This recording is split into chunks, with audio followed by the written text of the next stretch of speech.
Kinuyog naman ng taong bayan ng isang lalaki na tila wala sa katinuan matapos po itong mang-hostage ng isang 2 taong gulang na bata dyan po sa Pasong Tamo, Quezon City.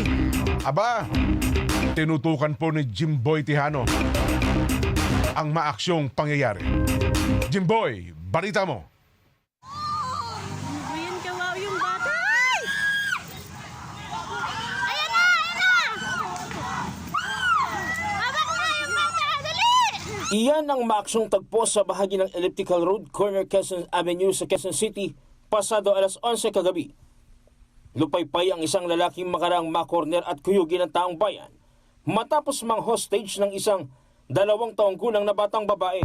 Mabilis namang nakaresponde ang QCPD SWAT Team, QCPD Tactical Motorcycle Reaction Unit at ang iba pang otoridad. Sa kwento ng ina ng bata, pinapasok umano sila sa loob ng bahay ng suspect at agad na pinapasok sa kwarto ang mga ito. Bigla po kasi siya pumasok dun sa bahay, nagwawala po siya, tas pinag-iitak niya po kami doon. I-hostage po niya, tas ginawa po na pumasok po kami sa kwarto. Pasok po dun sa kwarto. Pinapatay niya po lahat ng ilaw. Kasi nga po nang hahawi-hawi po siya ng itak.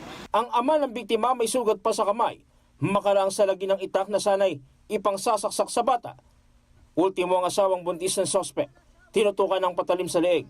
Tapos kinuha niya po itong anak ko na babae. Taga niya ako pag Tapos nung pagtaga niya po, sinalag nung asawa ko. Kaya nakuha niya to. Tapos yung isang anak po namin, itinulak ko po palabas dun sa kwarto namin. Iniinda ng ina ng bata ang ilang parte ng kanyang katawan matapos na suntukin ng suspect. Sa isang video, kita na hawak-hawak ng suspect ang bata sa labas ng bahay na tila wala sa sarili. Naglakad po kayo papunta sa jeep, hawak niya yung anak ko. Yung asawa ko naiwan na po. Ako, ito, tas siya. Ano po yung hiling niya nun? Ba't kayo napunta sa Ihatid daw nga po sila sa Los Baños, Laguna. Kasi gusto daw niya magbagong buhay. Halos hindi makausap ng suspect dahil sa tinamumbugbog nito mula sa taong bayan. Nakuha pa niyang basagin ang salamin ng isang police mobile at nagtangkang tumakas pero napahandusay ito sa kalsada. Ayon sa barangay, dati nang nakulong ang suspect dahil sa umano'y pagkakasangkot nito sa paggamit ng illegal na droga. Backup ng mga kapulisan po para maano po namin yung malinis po yung area kasi sa dami po ng tao nakikipag-ano po. Nung ano po noon, yung dumating po yung purok ng Roquito, dinarive niya yung jeep, sumakay po yung mga suspect natin hanggang sa kung saan po kami nakarating. At dito po namin sila na sa circle po. Kaya po namin siya na apula po. Sumakay po siya ng isang van, tapos pumara po, tumalon.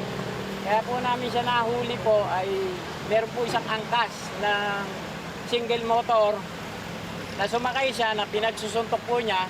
Natakot po yung isang angkas, tumumba po yung motor, doon po nakapula po. Sa ngayon, hawak na ng otoridad ang suspect na maharap sa mga reklamong attempted murder, grave threats, malicious mischief, disobedience, resistance to agent of person authority at alarms and scandals. Jim Tihano, para sa 100% balita.